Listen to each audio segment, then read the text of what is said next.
애니메이션, 영화나 드라마 등을 보다 보면 초반에 탄탄하게 쌓아올린 작품이 끝에서 무너지는 장면을 자주 목격합니다. 되돌아보면 엔딩까지 호평을 위한 작품 자체가 드물다고 말해도 과장이 아니죠. 오늘날 명작이라 불리는 드래곤볼 그리고 슬램덩크조차 당시엔 논란이 많았습니다. 그만큼 엔딩은 제작진이 쌓아온 모든 선택의 총합을 드러내는 자리이기 때문이고 그 총합을 메시지로 표현하기가 어렵기 때문이죠. 그래서 대부분의 작품은 중반을 넘기면서 피로감과 설정 곤방이 드러나면서 망작이 될 것임을 광고하지만 가끔은 정말 잘 가다가 마지막 회에서 붕괴하는 작품도 존재하곤 합니다. 가장 대표적인 사례가 JTBC 드라마 재벌집 막내 아들이었죠. JTBC는 부부의 세계 스카이캐슬로 한국 드라마 시장의 왕좌를 차지했던 채널이고 재벌집 막내 아들이 방영되면서 명가는 아직 살아있다는 평가까지 받았죠. 그런데 그 명가의 부활은 마지막 화 때문에 암초에 걸립니다. 왜 이 작품은 끝에서 좌초했을까요? 저는 그 이유를 장르 문법 그리고 핵심 감정선 이 두 축의 붕괴에서 찾고자 합니다.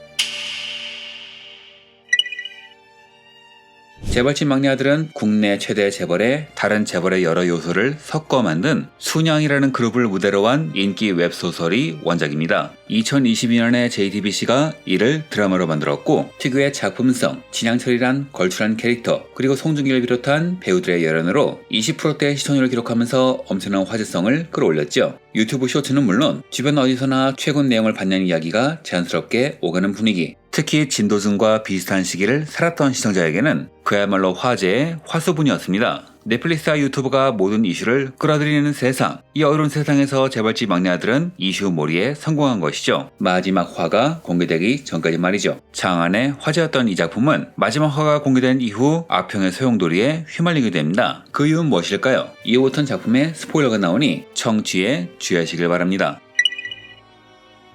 순양 미래전략본부의 직원 윤현우는 진영준 부회장이 계획한 비자금 사건에 휘말려 죽임을 당합니다. 하지만 그의 기억은 순양가의 막내 진도준에게로 흘러가고 이후 진도준은 미래의 지식을 활용해 가문의 권력을 빼앗고 자신을 죽음에 몰아넣는 자들에게 복수해 나가죠. 그런데 드라마는 외전이 연재 중인 탓인지 아니면 원작의 분량이 많았던 것인지 원작과는 다른 결말을 내는 것을 시도합니다. 그리고 여기서 치명적인 실수가 벌어지죠. 우리가 14편간 몰입한 주인공 진도준이 갑작스런 교통사고로 죽고 1화에서 죽은 줄 알았던 윤현우가 다시 등장해서 진영준을 법정에서 무너뜨리거든요. 결말에 대한 해석은 각자 다를 겁니다. 하지만 저는 이 작품의 결말이 장르의 문법을 무시했기에 안 좋은 평을 받았다고 생각합니다. 왜냐하면 우리가 15부 동안 따라왔던 주인공이 마지막에 완전히 삭제되었거든요.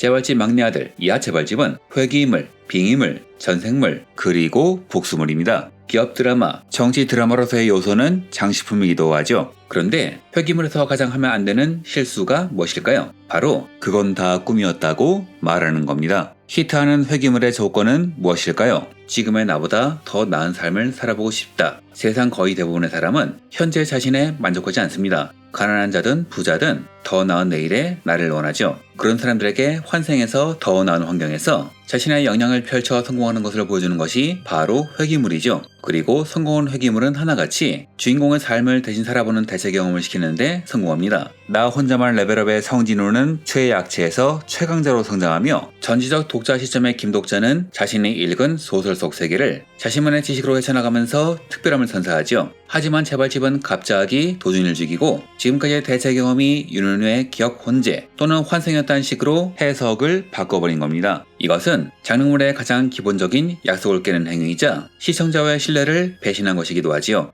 재벌집은 훌륭한 회귀물이자 복수물입니다. 복수물엔 철칙이 있죠. 적을 무너뜨리는 카타르시스가 있어야 하고 복수의 주체에게 시청자가 몰입해야 하며 그 복수는 반드시 주인공이 해내야 합니다. 설령 주인공이 죽어도 복수만 성공하면 상관없고 반대로 작중에서 천재지변으로 인해서 악당이 죽거나 뜬금없이 등장하는 인물이 복수를 대신하면 말이 나옵니다. 그만큼 복수물은 변화를 주기가 어려운 장르예요. 몽테의 크리스토 백작에서는 에드몬 탕테스가 14년의 억울한 투어 끝에 탈출을 해서 하나하나 원수를 찾아가서 정교하게 복수합니다. 그 복수는 반드시 탕테스 본인이 직접 수행하죠. 만약 마지막에 사실 탕테스는 죽었고 탈옥한 사람은 다른 사람이었다고 한다면 독자들은 아마 책을 집어던질 겁니다. 복수극이자 권력투쟁물인 이 드라마의 핵심은 환생한 진도준이 순양가에 완벽히 복수하는 것이었습니다. 그런데 이 드라마는 복수의 실행자인 진도준을 완벽히 제거함으로써 시청자가 몰입한 주인공을 작중에서 배제해버렸죠. 주인공이 작중 대부분의 갈등에서 배제되고 이혼만 당하다 죽은 현우로 교체되는 것은 내가 몰입한 주인공이 복수를 해야 한다는 복수물의 법칙을 정면으로 위배한 것이죠. 게다가 윤현우는 시청자에게 이미 죽은 사람으로 인식되며 대부분의 갈등에 참여하지 않았기에 존재감도 였고 결정적으로 진도준만큼의 존재감이나 서사가 없습니다. 그저 오너 일가에게 이용당했던 마름이자 핵심 샷에서 배제된 페이크 주인공일 뿐이죠. 이를 의식한 것인지 작중에서 부모님의 서사를 계속 보여주지만 그 정도로 현우가 작중의 축에 올라올 수는 없지요. 복수의 동기는 있지만 그 감정선을 계승하지 못한 나아가 복수할 능력도 없는 희생자가 갑자기 복수의 칼자를 쥐니 그 쾌감에 갈 수밖에 없는 것이죠. 게다가 복수를 마지막 1화에서 마무리 지은 탓인지 주요 악역들이 몰락하는 서사가 상당히 생략되어 있습니다. 물론 이는 아무리 큰 죄를 저질러도 집행유예나 벌금으로 풀려나는 현실을 반영한 것이겠지만 우리가 그런 현실을 보려고 복수극을 보는 것은 아니겠죠. 장르물은 약속의 예술입니다. 복수극을 표방했다면 복수의 쾌감을, 권력투쟁물이었다면 승부의 명확한 결말을 보여줘야지요. 그런데 이 두 가지가 모두 무너졌으니 시청자들이 허탈해할 수밖에 없는 겁니다.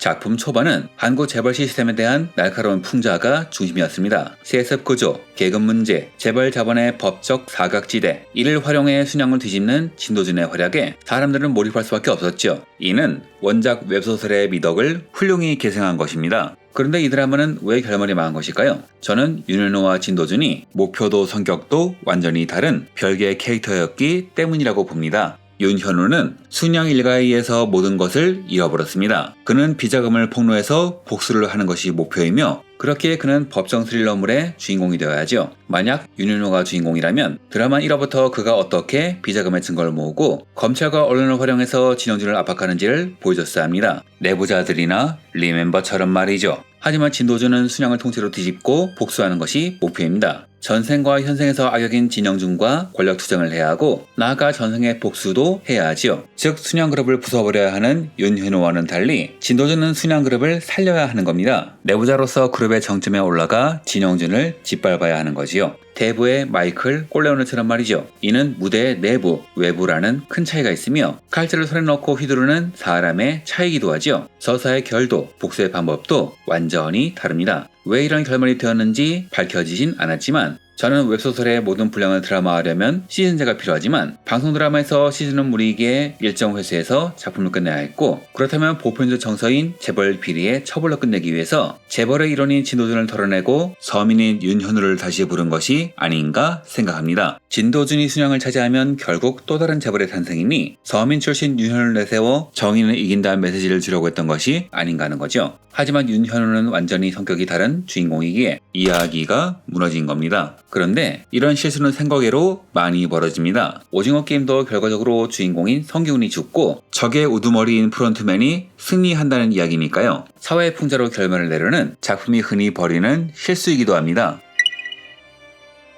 원작 웹소설의 장점은 회귀 설정을 끝까지 유지한 채 주인공의 성취와 복수를 완결하는 데 있습니다. 원작에서 진도준은 순양 그룹을 장악하고 진영준을 완전히 무너뜨리며 새로운 순양의 시대를 엽니다. 물론 원작의 결말도 평은 갈리지만 적어도 장래의 약속은 철저히 지켰죠. 문제는 각색의 기본 원칙은 딱 하나라는 겁니다. 설정은 바꿔도 되지만 핵심 감정은 건드리면 안 된다. 그게 성공하지 않은 작품은 거의 다 무너졌습니다. 해리포터 영화 시리즈는 많은 부분을 생략했지만 핵심 감정선인 해리의 성장과 볼드모트와의 대결은 철저히 지켰죠. 반면 데스노트 L 새로운 시작은 원작의 핵심인 두뇌 싸움을 축소하고 액션을 중시하는 바람에 팬들에게 안 좋은 평을 받았습니다. 원작 소설에서 진도준은 피카레스크의 주인공입니다. 결코 선한 인물이 아니었죠. 그는 복수를 위해서 수단과 방법을 가리지 않았고 때론 무고한 사람도 희생시켰습니다. 하지만 그럼에도 불구하고 사람들은 그를 응원했죠. 왜냐하면 그의 복수의 목적이 정당했기 때문입니다. 하지만 드라마는 이 피카레스크적 면모를 순환시키고 진도준을 더 도덕적이고 선한 인물로 그렸죠. 물론 이건 나쁜 선택이 아닙니다. 대중을 위한 TV 방송이라면 어쩔 수가 없는 선택이기도 하죠. 하지만 선한 인물인 진도준은 몰아붙이는 힘이 약했고 결국 그는 힘이 붙여서 리타이어할 수밖에 없는 겁니다. 재벌집 막내 아들의 실패는 하나의 작품에 국한된 문제가 결코 아닙니다. 회귀인물, 빙의인물, 전생물을 만드는 모든 창작자가 선을 지키지 못해서 벌어지는 사고 중 하나죠. 회귀물은 장르가 약속한 쾌감을 반드시 제공해야 하고 명확한 메시지를 끝까지 유지해야 하며 나아가 주인공은 반드시 목표를 이뤄야 합니다. 그렇다면 이 작품은 어떤 엔딩이 되어야 했을까요? 첫 번째 방법, 진도준의 완벽한 승리. 진도준이 교통사고에서 살아남고 이를 예상하고 준비한 덫으로 진영준을 몰락시키는 것. 순환그룹을 장악한 진도준은 조보 진영철의 유지를 이어받아 그룹을 더 키우거나 아니면 과감히 지배구조를 해체해서 사회에 환원할 수도 있죠. 어느 쪽이든 그것은 진도준의 몫이고 시청자는 그 선택을 함께했다는 성취감을 느낄 수 있습니다. 두 번째 방법, 윤은호와의 조화. 만약 윤은호의 활약이 꼭 필요했다면 진도준이 살아서 랩을 장악하고 윤은호가 외부에서 법적 증거로 마지막 일격을 가는 구조. 이런 식으로 두 사람이 협력하는 구조라면 윤은호의 부활도 자연스럽고 두 정체성의 혼재도 의미 있는 서사가 됩니다. 전생과 현생이 하나의 목표를 위해서 싸웠다. 두 사람 모두의 이름으로 진영준을 심판하는 것이죠.